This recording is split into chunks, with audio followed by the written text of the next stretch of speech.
Welcome, brother. Welcome to the Rose Garden. How are you? I'm great, sister. How about you? I'm doing all right today. It's all I love coming into our garden and spreading some more Grandma Rose's breadcrumbs. Abs- It's been an interesting week as always, but this week has really caught me a little bit off guard with the shuttering of more government facilities and actually feeling the impact around me, seeing friends and colleagues and family members really impacted by it. So yesterday I was somewhat of a haze and I took a nice long walk with my husband and uh, that did help, but one of my friends reminded me that this is like almost identical to what happened in COVID. And it's almost like 5 years to the date. Cause remember COVID happened in March, 2020, that we are all having this kind of an uncertain reaction. Initial reaction was just so powerful, right? We felt paralyzed and a lot of fear and not having a lot of direction. But my friend reminded me that as time went on, as COVID went on, we figured it all out. So I think that's a good parallel to what's happening here, even though the threat was a little different, it was a virus, but people were dying and we didn't want to be the ones who were dying. So death is a little bit different than losing a job, even though loss is loss.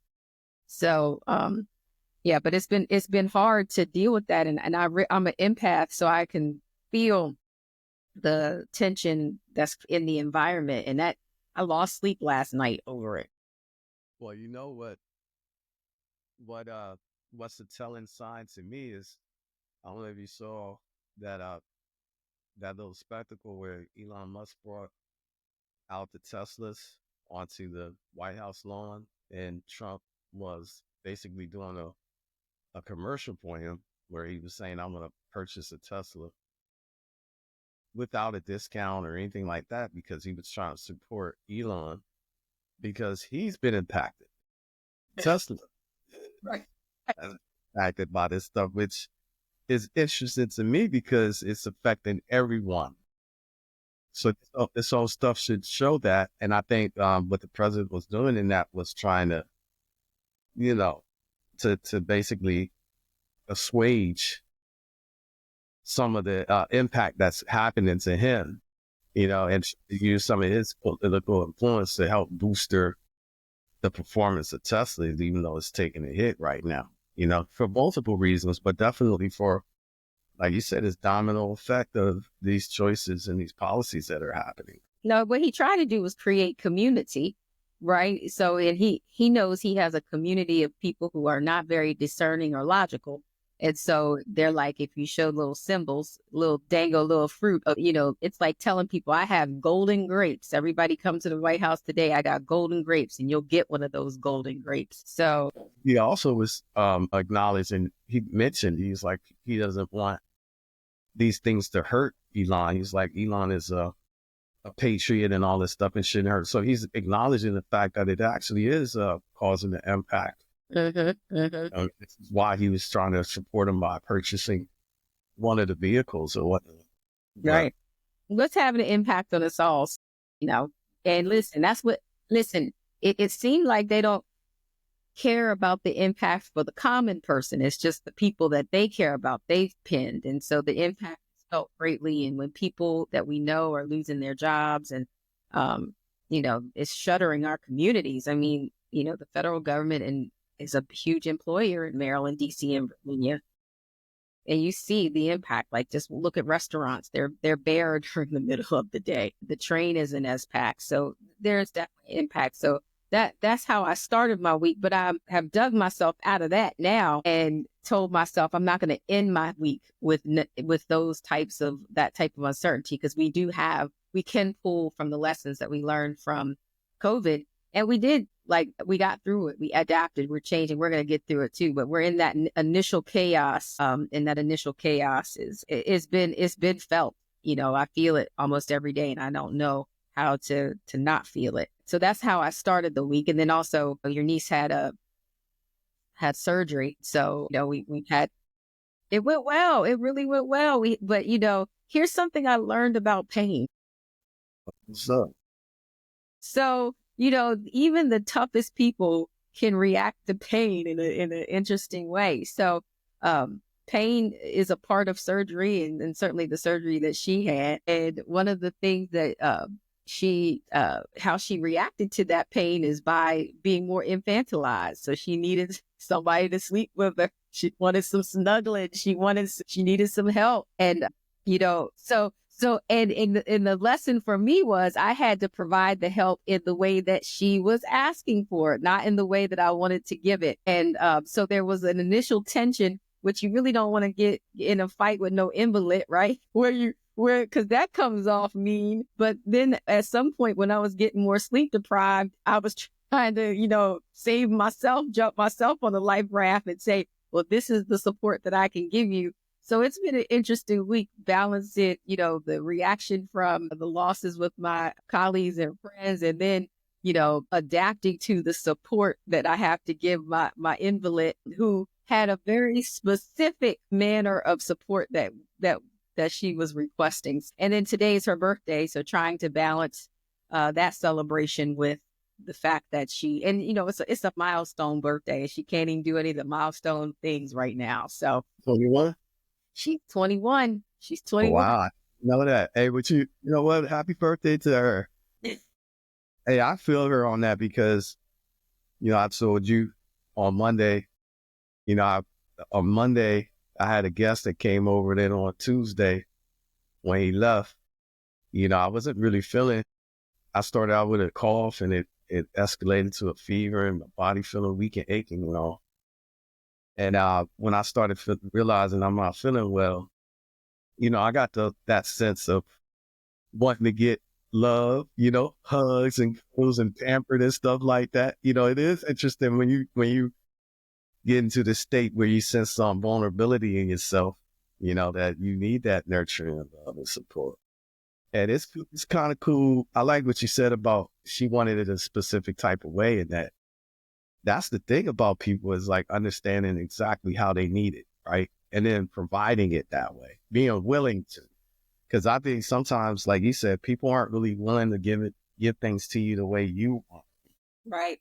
They want to give the way that they think that they could give it and all that. And that's where the discontentment comes in, Absolutely. And resentment, right? Because, what I know about mine is they're going to hold on to this one time at band camp when I didn't provide the support that was needed. And then it's going to come back and a tale will be told about how I didn't provide the support in the way it was requested. And I got to be careful now because, my kids are in that age where they think that they could tell me that they're going to put me in homes and institutes. Are they going to threaten you? These are ultimate. Hey, these Talibanis, they're wild. Right? No, but I hear you on it though. I mean, honestly, I do think that these moments, they bring the opportunity for you to demonstrate how you feel about them. I was thinking about, as you were saying that, I don't know if you knew, but Wes' son had a terrible accident where he had accidentally poked his eye with a pair of scissors. Mm. So that injury threatened him to lose the eye, and they actually had to go to a children's hospital. Mm-hmm.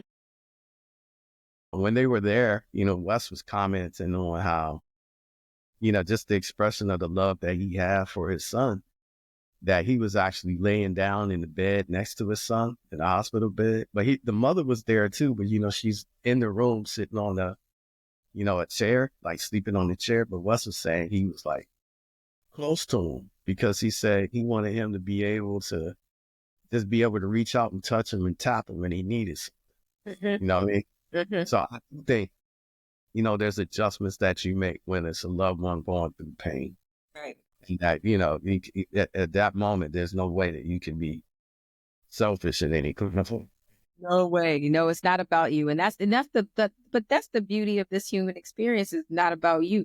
But there's something else that happened this week that's all about me. And it had me curious and thinking because so I encountered a situation where someone commented on my hair. What they said? They said, and it was a male. It happened to be a male. Somebody that, what's making you laugh, brother? I can't wait to hear what he said. What he said about your hair. So he said to me, Now I got to build the context. I got, if I'm going to tell the story, I got to create the story context. So I got you. this is somebody that I provide a service to, and I provide a service to the family, and Okay. they've been with me for many, many years, many, many years. And so I think what is confused in this role and in this situation is that I'm friends with them. I'm very friendly in the capacity that but I'm not their friend. I And got you. so, he mentioned to me, so I wear my hair in two styles. It's either up in the kind of mohawks, kind of spiky hair, or Right, it's right. on the days where I am having weeks like this, it is down and it's very low. Okay. And you can see the natural wave. And he mentioned to me, when are you going to grow your hair out? He said, women look so beautiful with hair. And so I said, never.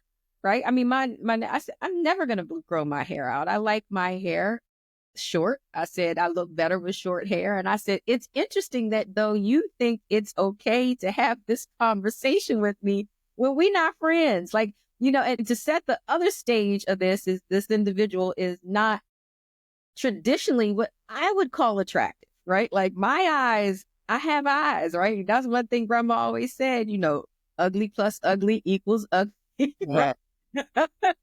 That was one of her famous remarks. And So then did you took his remarks to mean that because you have short hair that you're not attracted to? That's well, how you I, took that? I think indeed that's what was alluded to, because then a discussion about all of their partners ensued and how they had encountered a young woman in college who had started off with long hair and came back. And when he saw her with the short hair, he thought she had totally mutilated herself. Man. So it was an interesting dialogue. And I thought, this is an interesting way. Now, here's the other part. This person was not a Black person. Okay. This person was not Black, which I felt like you're taking a whole lot of freedoms with this conversation. Again, we're in a more of a professional capacity, but I've been around this person for many, many years. And so I thought, where does this idea of beauty come from? And Mm. why is it situated so much around the hair? I think particularly when it comes to Black women. Mhm. And so, I try to keep it as light as possible. And when things don't matter to me, like, that person's opinion did not matter to me. So I did not give it much dialogue at the moment. But the problem is there's a little Syretta in my head that be talking too, right? So then when you look at yourself, you're like,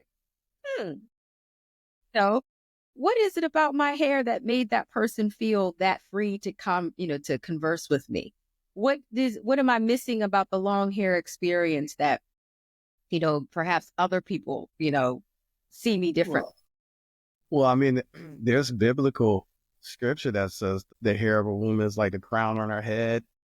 So I could see how people have that impression, but I've also heard unsolicited comments from people that have seen you on this podcast who have complimented you on your hair.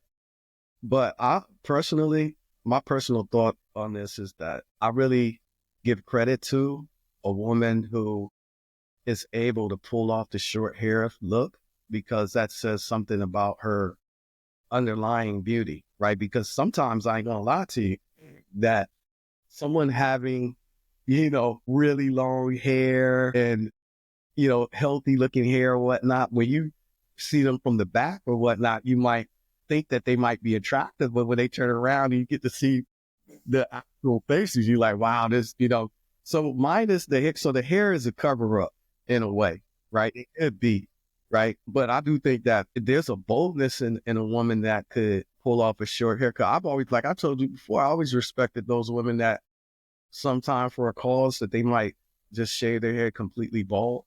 Mm-hmm. Mm-hmm.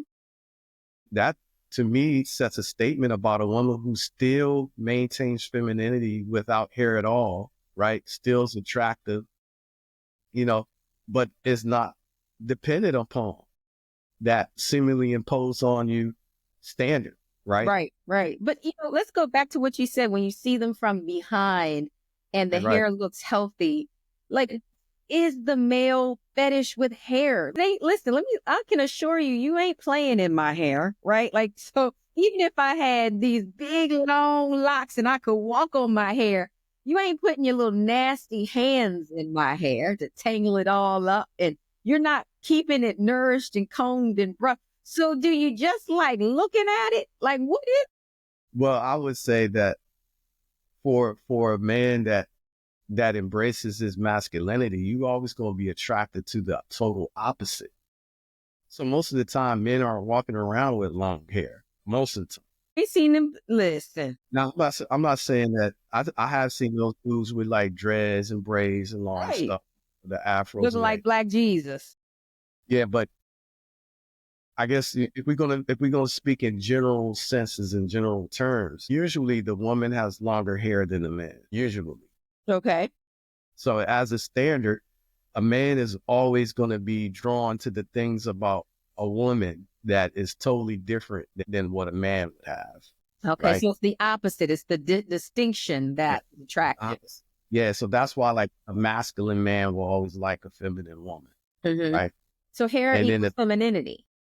Yeah, I would say so based on that standard. Right. But, again, this is a general thing. So let's just say in general, right? I would say that the standard that beauty in general, the majority of the population are meeting the baseline standard. No, they're not. That's staying in my mind. The majority are not. So the way they cover it up is by these little things that I think are enhancers that help. Like so hair. like hair. So like let's just say, I think sometimes a less attractive face, like our grandmother, I like the word she uses. I mean, it's very politically correct. A homely face can be hidden behind long hair.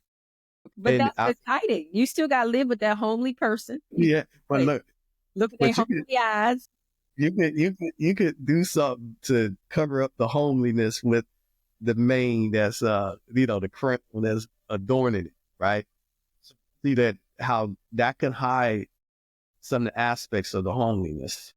Okay. Right? And so these things are essentially you want to create this visual illusion of I don't have a homely person, even though this is the problem with the human brain, is that it creates a condition where we are tricking ourselves into believing that because this person may have this wild mane, right? Right. Hair, and hopefully, it represents some level of attraction, of healthiness, that it is attractive. And what I want here to say is, like many women of every hue and race, we can purchase hair, and they are purchasing hair. So, that's right. So the fullness and thickness that people are so attracted to, and the length, for that matter, isn't always authentic. So what you are buying is this fake sense of beauty that we can all put on. But to me, beauty is much deeper than. Now, there's types of beauty. So I'm not going to, again, and we were schooled on this. There's physical attractiveness and beauty. But then the whole beauty is like what's in someone's heart. So there's plenty of people that you've seen with people who have not been visually appealing, and they're themselves have been attractive. You ask yourself, like, how did that person get with that person? Right? And then you the other person, and you meet their heart, and you meet their level of curiosity and support and intimacy. And then you're like, I see how they're together, because that person uses all these characteristics that you may not be able to observe with your eyes, which indeed the eyes are the weakest sense, right? They're the sense that the sense that we should rely on the least, because we can miss so much, right? Yeah, there's so much going on. So the eyes tell the lies, really. But other senses, if we activated other senses, we could really cue in to people's genuine nature and their real level of beauty. Because to be honest, I can buy, if it was that I thought hair made me beautiful, then I could purchase hair. Yeah, you could. But even with that, right, I would say that, again, like I said, the majority of the world doesn't even live up to the average benchmark of beauty. But I would say if you did a poll of the majority of men, so just coming up with the generalized standard, most men appreciate natural beauty more than they, would want to have the unnatural, How do you mean appreciate? Tell me what you mean by that. So like I would say that most men, for the woman that they have in their life, would prefer for that woman to not have any enhancements or implants, any augmentation for her regular beauty. So right now, right, let's just say, for instance, if most men, if they were going to, and this is the reason why I think a lot of women conceal the augmentation that they have for themselves, because they understand this principle that I'm about to share with you now, right? Okay. But let's just say, right, so again, like going back to the point that most men like in women what's different than themselves. So it's become commonplace for women to do like breast augmentations, lip filling, BBLs and stuff like, right?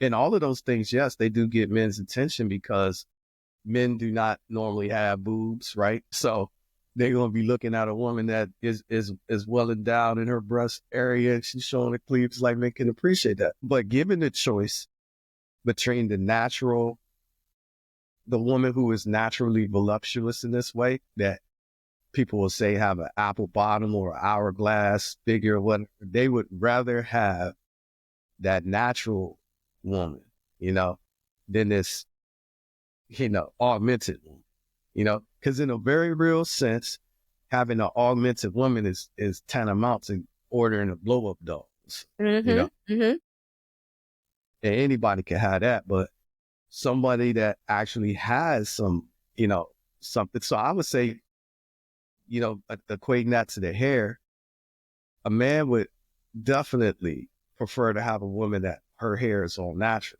So what happens when you find out it's not? Well, going back to running your hands through a woman's hair, right? So if you are the lucky man that a woman is happy to allow you to run your hands through her hair, whatever, I think you get disappointed when you run your hands through her hair and you start feeling things that you're surprised that are there. You stumble upon and it's a surprise, right? And you're thinking, wow. So look, I would say this, right? In my experience in life, right now, my son, I think he has an affinity to long hair. Okay. Of course, his mom had long hair. And when he was a baby, that used to be kind of like his blanket. Like when he would go to sleep and stuff, he would like play in her hair and hold her hair and all that stuff. And, he got attached to that. Okay. But I think even, he likes long hair and hair is an attachment to him. But it could not be fake, because before people were saying, even when he was a baby, like, maybe you could do something like get him a wig that he could hold on to at night and stuff like that. But he wouldn't want that. He wouldn't. Oh, did you try it? Because you try to give him something that is imitation hair, he wouldn't want to go for it. He wants something that in your head that he could touch in there and do whatever he's doing to play with it. That is it. But then in my own personal experience, that messes with me too, right? Because I know what it's like when a woman's hair is all natural and long and all that stuff. I know what it's like that. And then I know what it's like when, you playing in a woman's hair and then you find this stuff that ain't supposed to be there. And her parents have long hair, but it ain't really hers, right? And then it'd be between the two, I'd rather her not do that. I'd rather her just wear her hair as natural as it is, right? Now, the exception to this rule would be if she has something really going on that's an issue, health-wise. Right? Like, let's just say she got, what's that thing called, alopecia or something like that? Alopecia or something. And then, or if, something going on, right? Where she needs this, then, then it's different, right? Because you would be like, you'd understand the reason. Right. But then it's where I feel like, people need to enlighten you. I heard this one story of this guy in China, right? He's a model actor. So he's by whatever standard, he was attractive. Okay. So he wanted to court an attractive woman and have babies, create a family with this attractive woman. So he found one, right? Then they started having babies and he started thinking, well, she must be cheating on me because these babies are home. Yeah. He wasn't satisfied with the outcome of the No, reproduction. no. So this is when he found out after having babies with this woman. He found out that she had like 89 surgeries. She was a super homely woman before she went through those surgeries. You know what I mean? Okay. So this man was distraught, right? He took her to court and everything. Really? And won. Yeah, he won. He won. So Because she fooled him, you know? why So do you like think it's foolery though? Because the that person was foolery. That was foolery because he didn't get what. was it foolery because she didn't reveal the 89 and Yes, she did. She didn't reveal. But if she did, if she had revealed that, she wouldn't have had that opportunity with him for sure. how do you think? So let me ask you Because his criteria for wanting to be with somebody. So this is the thing, right? Where we talking about deception, right? I love the way you said that. You know, the visual sense is the most of all the senses, right? Because it definitely is not something you can rely on completely, right? right. But it gives you a full form of intelligence, though, that is necessary. But I'll say this, though, the whole part about being deceptive, right? Right now, let's just say if I had a woman and I knew that let's just say the woman was blind, right? Blind, And okay. she was racist and she didn't know I was Black. You Right. know, and I don't know what culture she's from, but just to say she's racist against Black people. But I know this, you know. Mm-hmm. But I like her and she falls in love with me for things other than the fact that I'm Black. You know what I mean? Mm-hmm. Then somebody tells her, hey, you know that dude's Black, right? You know what I mean? I feel like there's deception in that because that's a piece of knowledge that she didn't know already. But Right. I knew, you know what I mean? Right. So like, yeah, so, and it's totally fine if somebody has a certain type of criteria, right? Let's just say my daughter says, you know, she want to be a stay-at-home, you know, what she say? She want to be stay-at-home wife or something like that, right? Now that's her criteria, right? You know, she want to find people that, well, you know, that agree to her being a stay-at-home wife. Now, but some dudes ain't with that. You know what I mean? So I think that this is something like, you know, when you're talking about making a connection with somebody that you put on the table, right? Mm-hmm. It's just like saying, right now, if I'm about to fight a war, well, I'm going to fight a war with true soldiers. You know, I don't want a whole army full of people that are suckers, right? Okay. So now if you ain't a soldier, why come to the table faking that you want to go to war? You know what I'm saying? Why not be like, hey, that ain't my forte? You know what I mean? Like, I can't help out in the war thing, but what I could do is help with money or like, you know, help with people that get hurt, something like this, you know. But Beauty know, enhancements are the things. To me though, there's a little bit of hypocrisy in what you're saying because, especially about the case of the man who, you know, divorced and then sued the woman because yeah, she enhanced her beauty to make herself beautiful. right. But she enhanced her beauty to make herself beautiful so she could get a man like that. Who To get wanted, another because most men, and you know, you always hear this terminology of a trophy wife, right? So most men want to have a woman that, you know, looks good on them. But isn't that what we should actually be dealing with? Is that women in some contexts have been reduced to objects Mm-hmm. when that is not the same standard of beauty that we project onto men. And if it were, it would be deeply criticized because in mass, and let's just say this, men are enhancing their beauty too. I ran Yeah. into a gentleman who went to Turkey to get hair transplants. Turkey, all the way to Istanbul to get hair transplant. And it worked, but it was deeply painful. And that was his confidence. He was open about it. We were in a business relationship. I think he was the guy who helped us update our car or something. When they come and teach you how to use your car when you get a new car. And Right. we could see something had gone on with the dude's hair, but we weren't obviously looking and, creating this kind of like tension. Dude was like, I want to tell y'all something about my gift. And then what he shared with us was like, on the day he got his hair transplant, he said, it's like a clinic. Dudes all over the world coming in to get these hair transplants. So men are getting these beauty enhancements.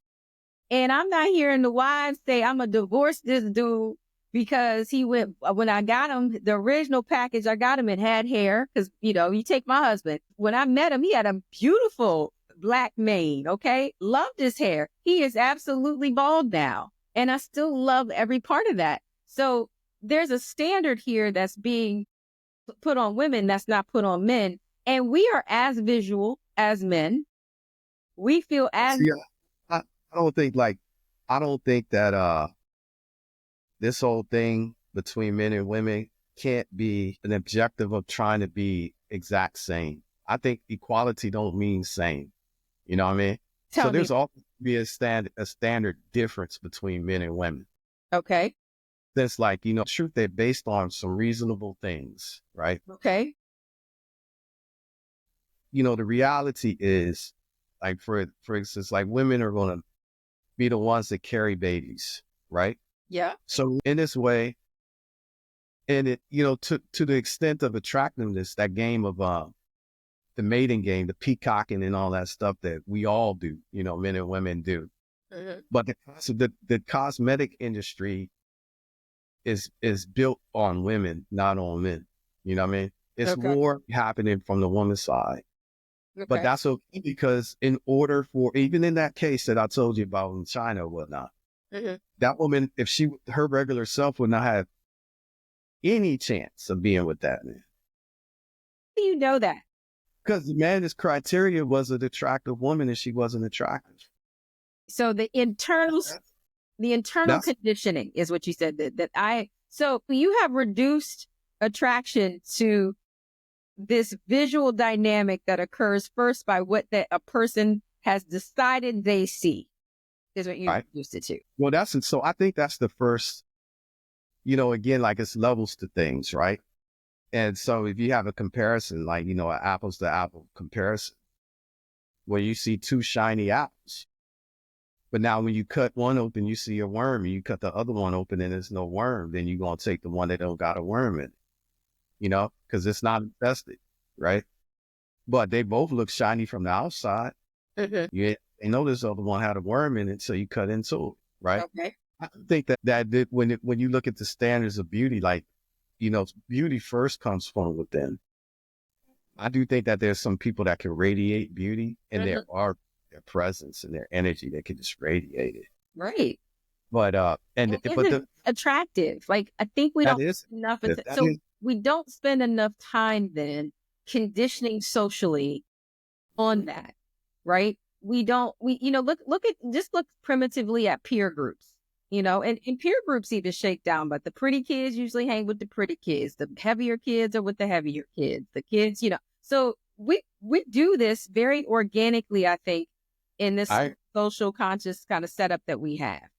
But we can do something to disrupt that as these higher order beings that we are.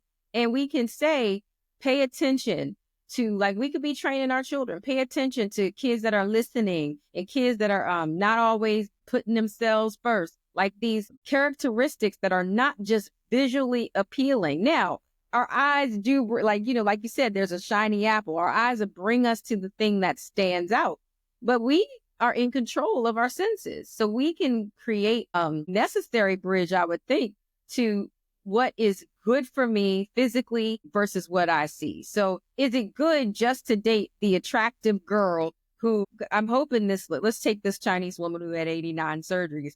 I'm hoping also she was a good person, right? And that she had a good heart and was, none of that was revealed in that conversation when he found out that his kids were homely, and he was looking at him and his wife saying, how is that possible? Oh man, you made me laugh with that. No, I hear you on that. I just think that, to your point, right? You're talking about, like, true, real virtues. I believe that the superficial stuff will get you in the room. It'll get you recognized. But what will get somebody deeply engaged is if you have something beyond that. Right. You know what I mean?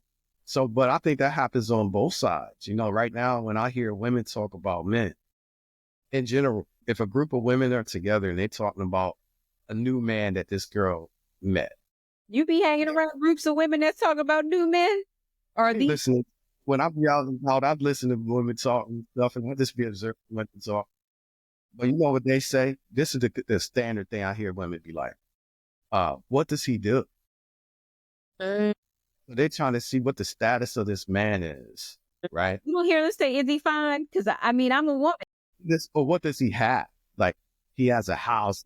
Or That is so what you're cued into. Because I'm telling you, I sit in groups of women and old women now, we all middle-aged women and, we real thirsty and we done been with fat, ugly, thin, at this point, when you get this at the selection box, you like, girl, is he fine? Well, see, that's also like that. So what you telling me is that women again try to imitate what they think men doing. So I'm all like, is she attractive? Because usually when men talk, when you meet a girl, you like, I just met this new girl. What she look like?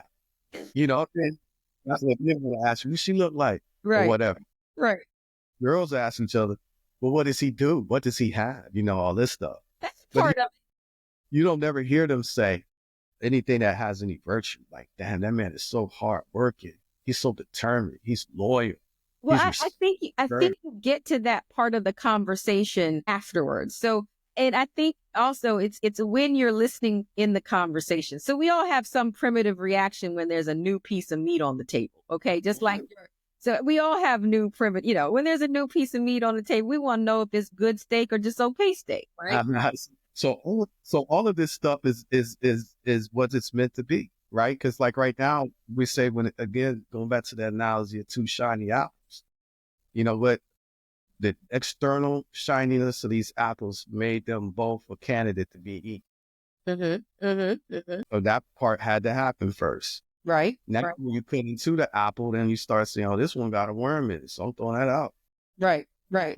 Well, this one look healthy enough to eat, so I'm gonna stay with this one.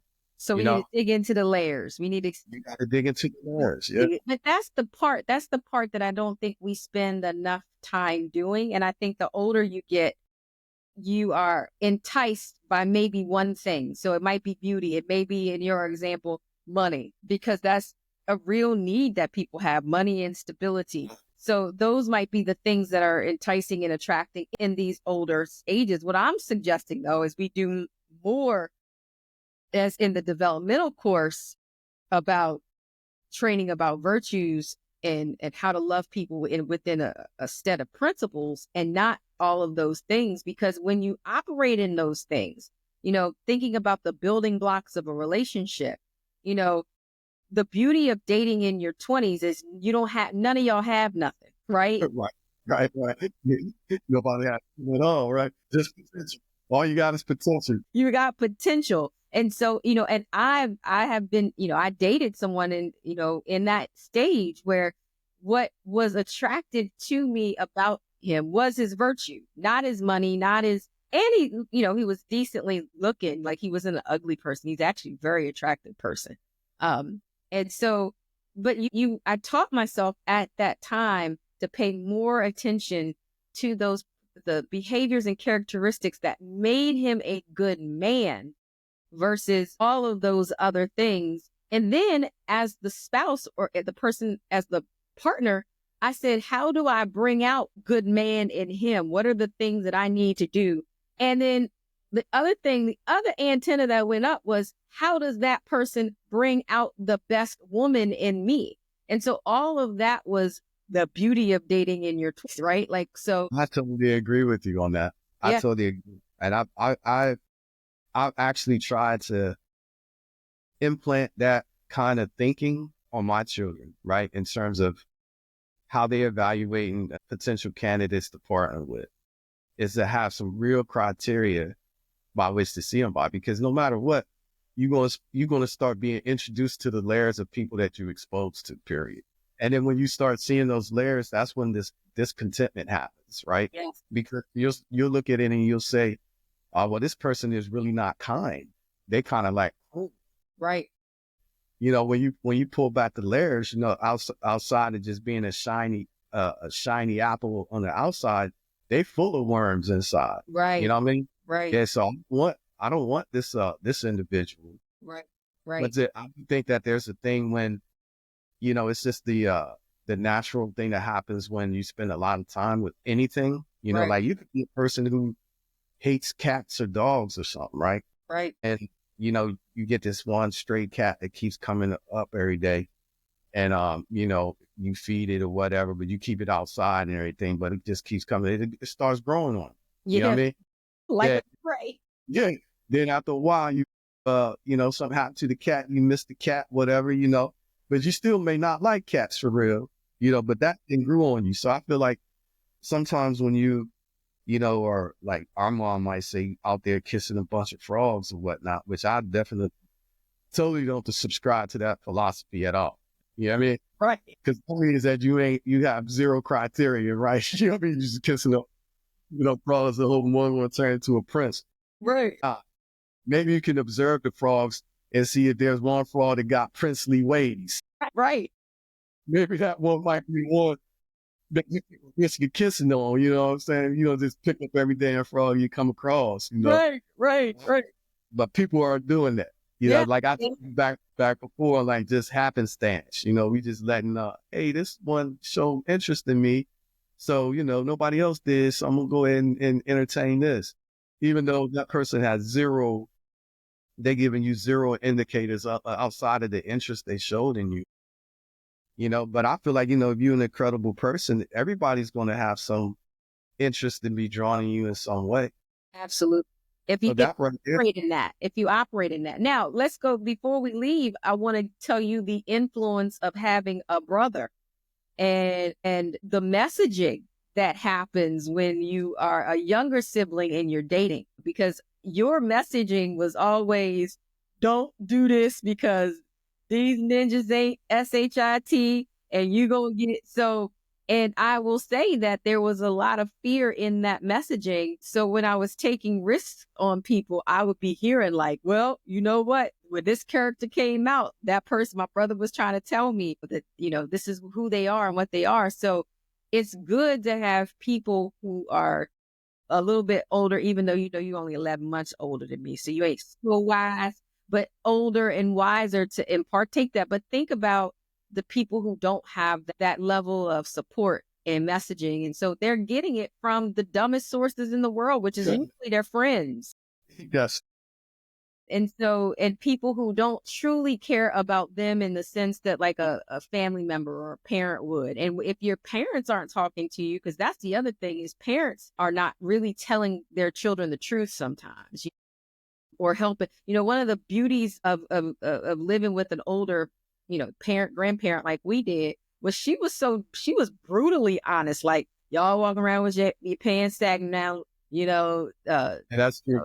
She was real. She was very real, and she had a tenor about that made you very, if you weren't associated with the group that, them rats, you rolling around with the rats in the rat holes. And, you felt like that if she projected that onto you, if you looked like that or behaved like that. So I don't think mom certainly didn't talk to us like that. And I don't see other parents saying, y'all looking like bums and the rats in the rat hole, So we had that benefit. And I just want to encourage people to think about, like, how can you be a good teacher and mentor to people who don't necessarily have it? And how can you be discerning? Because the one thing that's going to save us in this tragic moment that we're all going through is community, and creating a community and caring about the community and beyond what we're looking like, which is really my point of bringing this up. Why it kind of sat with me, the little Syretta in my mind connected it was, here we are in a time where people are getting fired and not eating, and you care so much about my short hair and what that has to do, instead of really cultivating a sense of community and love and value around who we are as individuals. And so I think we need that so much more than talking about things. And 100%. I totally agree with you. Just 2 points to emphasize what you bringing up. I was thinking about like Muhammad Ali, and then just fighters, personalities inside of the same profession, right? Mhm. And when you think about like Muhammad Ali compared to any other boxer, you see somebody that actually was involved in the upliftment of a community as a whole. just aligned with the point of thought that you bringing up, right? Where he may not have made as much money as like Floyd Mayweather, for example. Mhm. Like Floyd Mayweather, I think he could probably be frustrated because he would say, well, why doesn't the community love me as much as they love Muhammad Ali? You Mhm. know? Mhm. But in the embodiment of what Muhammad Ali was, I guess the point I'm trying to make is that when we looking at people, right now, if I'm looking at a woman, to be my wife, which, that, that, I don't know what you would call it, but that mantle or that title, that's important to me, so I'm not just giving that out to anybody. But I say like, but for me to like really consider a woman to be my wife, I want to see her in the world without me. Like, how does she show up in the world without me? Mhm. And I look at everything about her, Mhm. uh, how is she in her family? Mhm. Is she a good daughter? Is she a good sister? Is she a good mother? Mhm. How then is she in her community? How is she ecosystem around her? How do people see her? Mhm. How see those things matter because like somebody could treat you really well.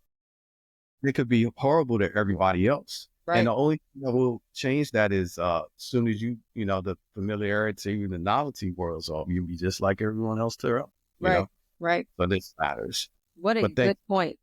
No, I yeah. appreciate that. Thank you for always spending time with me in the Rose Garden. Help me understand and shape. And you got to talk to the little Sarita in my head that be going off because it was a lot going on in my mind for real. And sometimes I wish I had the freedom to just let it go, be myself in those situations. But I didn't in that moment. But Yeah, it was that deeper conversation wasn't for him anyway. yeah, it really wasn't. And it wasn't worth it.